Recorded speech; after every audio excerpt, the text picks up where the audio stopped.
ಇದು interesting maths problem 83ನೇ video.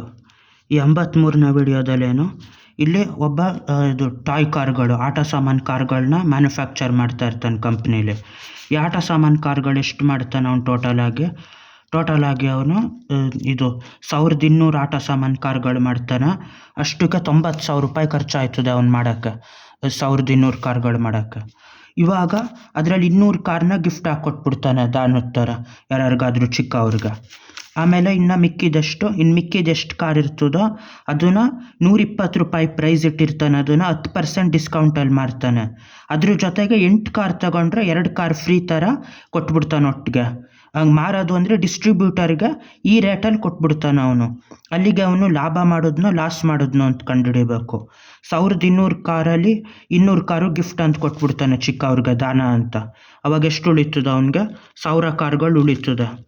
1000 ಕಾರ್ಗಳಲ್ಲಿ ಎಲ್ಲದಕ್ಕೂ ಎಷ್ಟು 8 ಕಾರ್ಗೆ 2 ಕಾರು ಫ್ರೀ ಅಂತ ಕೊಟ್ಟಿರ್ತಾನೆ. ಹಂಗಂದ್ರೆ 8 ಕಾರ್ ತಗೊಳ್ಳೋದು ಅಂದರೆ ಡಿಸ್ಟ್ರಿಬ್ಯೂಟ್ರಿಗೆ ಅವ್ನು ಮಾರೋದು, ಡೈರೆಕ್ಟ್ ಜನಕ್ಕೆ ಮಾರೋದಿಲ್ಲ. ಡಿಸ್ಟ್ರಿಬ್ಯೂಟ್ರಿಗೆ ಎಷ್ಟು 8 ಕಾರ್ಗೆ 2 ಕಾರ್ ಫ್ರೀ ಅಂದರೆ ಅಲ್ಲಿಗೆ 1000 ಕಾರಲ್ಲಿ ಫ್ರೀ ಎಷ್ಟು ಬಂದಿರ್ತದೆ? ಅಲ್ಲಿಗೆ 10 ಕಾರ್ ತಗೊಂಡಿದ್ರೆ ಅವರು ಅದರಲ್ಲಿ ಅವ್ರು ಕೊಡೋ ದುಡ್ಡು 8 ಕಾರು ಕೊಟ್ಟಿರ್ತಾರೆ ದುಡ್ಡನ್ನ. 10 ಕಾರ್ ತಗೊಂಡ್ರೆ 2 ಕಾರು, ಅಲ್ಲಿಗೆ 1000 ಕಾರ್ ಅವ್ನು ಮಾರಿದ್ರೆ 800 ಕಾರಿಗೆ ದುಡ್ಡು ಕೊಟ್ಟಿರ್ತಾರೆ. ಅಲ್ಲಿಗೆ 200 ಹೋಯ್ತು ಅವನಿಗೆ. ಫಸ್ಟ್ 200 ಹೋಯ್ತು, ಇವಾಗ 200 ಹೋಯ್ತು. ಈ 800ನೆಷ್ಟು ಮಾರ್ಕೆಟ್ ಪ್ರೈಸ್ 120 ರೂಪಾಯಿ ಇಟ್ಟಿರ್ತಾನೆ. ಮಾರ್ಕೆಟ್ ಪ್ರೈಸ್ 120 ಇಟ್ಬಿಟ್ಟು ಇವನು ಅದ್ರ ಮೇಲೆ 10% ಡಿಸ್ಕೌಂಟ್ ಕೊಟ್ಟಿರ್ತಾನೆ. ಅಲ್ಲಿಗೆ 800 ಕಾರ್ಗೆ 10% ಡಿಸ್ಕೌಂಟ್ ಅಂದರೆ ಎಷ್ಟಾಯಿತು? 120ಕ್ಕೆ 10% ಅಂದರೆ ಅದು ಕಂಡುಹಿಡಿಯಬೇಕು. 10 ಅಲ್ಲಿಗೆ 10 ಇನ್ನೊಂದಕ್ಕೆ 12 ರೂಪಾಯಿ. 12 ರೂಪಾಯಿ ಡಿಸ್ಕೌಂಟ್ ಕೊಟ್ಟಿರ್ತಾನೆ. ಅಲ್ಲಿಗೆ ಎಷ್ಟು? 108 ರೂಪಾಯಿಗೆ ಮಾರಿರ್ತಾನೆ. 108 ರೂಪಾಯಿಗೆ ಒಂದೊಂದು ಕಾರ್ ಮಾರಿರ್ತಾನೆ. ಅಲ್ಲಿಗೆ 800 ಕಾರಷ್ಟು ದುಡ್ಡು ಕೊಟ್ಟಿರ್ತಾರೆ ಅವರು. 1000 ಕಾರ್ಗೆ 800 ಕಾರಷ್ಟು, ಯಾಕೆಂದರೆ 8 ಕಾರ್ಗೆ 2 ಕಾರ್ ಫ್ರೀ ಅನ್ನಂಗೆ ಮಾರಿರ್ತಾನೆ.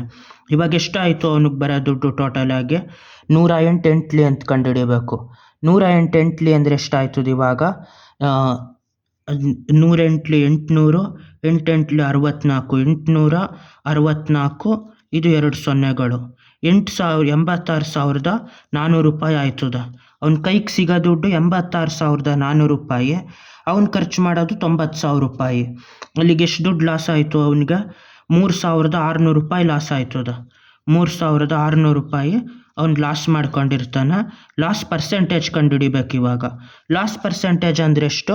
ಅವ್ನು ಟೋಟಲ್ ಎಷ್ಟು ಲಾಸ್ ಮಾಡ್ಕೊಂಡ, ಅದು ಅವ್ನು ಖರ್ಚು ಮಾಡಿದ್ದೆಷ್ಟು ಟೋಟಲಾಗಿ ಎಷ್ಟು ಖರ್ಚು ಮಾಡಿದ? 90,000 ಖರ್ಚು ಮಾಡಿದ ಟೈಮ್ಸ್ ಆಫ್ 100 ಅಂತ ಇದರಲ್ಲಿ ಪರ್ಸೆಂಟೇಜ್ ಸಿಗ್ತದೆ. ಅವ್ನು ಪ್ರಾಫಿಟ್ ಮಾಡಿದ್ರೆ ಎಷ್ಟು ಪ್ರಾಫಿಟ್ ಮಾಡ್ದ, ಅವ್ನು ಟೋಟಲಾಗಿ ಎಷ್ಟು ಖರ್ಚು ಮಾಡಿದ ಟೈಮ್ಸ್ ಆಫ್ 100 ಮಾಡಿದ್ರೆ ಪ್ರಾಫಿಟ್ ಪರ್ಸೆಂಟ್ ಸಿಗ್ತದೆ. ಇದು ಲಾಸ್ ಪರ್ಸೆಂಟ್ ಇವನು ಕಂಡುಹಿಡಿಬೇಕಿರೋದು. ಲಾಸ್ ಪರ್ಸೆಂಟ್ ಎಷ್ಟು? ಇಲ್ಲಿ 2 ಸೊನ್ನೆಗೆ 2 ಸೊನ್ನೆ, ಈ 2 ಸೊನ್ನೆಗೆ ಈ 2 ಸೊನ್ನೆ, 9 1 9 4 36, 4%. ಅದೆಲ್ಲ ಮಾಡಿ 4% ಅಷ್ಟು ಲಾಸ್ ಆದ. ಫಸ್ಟು 200 ಕಾರ್ನ ಫ್ರೀಯಾಗಿ ಗಿಫ್ಟಾಗಿ ಕೊಟ್ಬಿಟ್ಟ. ಆಮೇಲೆ 10% ಆಫರ್ ಕೊಟ್ಟ ಮಾರೋ ಪ್ರೈಸ್ ಮೇಲೆ. ಅದರಲ್ಲಿ ಮತ್ತೆ 8 ಕಾರ್ಗೆ 2 ಕಾರ್ ಫ್ರೀ ಅಂತ ಕೊಟ್ಟ. ಇಷ್ಟೆಲ್ಲ ಮಾಡಿಬಿಟ್ಟು 90,000 ಖರ್ಚು ಮಾಡಿದ್ರು. 86,400 ರೂಪಾಯಿ ಬತ್ತು. 3,600 ರೂಪಾಯಿ ಲಾಸ್ ಮಾಡಿಬಿಟ್ಟು 4% ಅಷ್ಟು ಲಾಸ್ ಆಯಿತು ಅವ್ನು ಖರ್ಚು ಮಾಡಿದ್ರಲ್ಲಿ. ಬಾಯ್.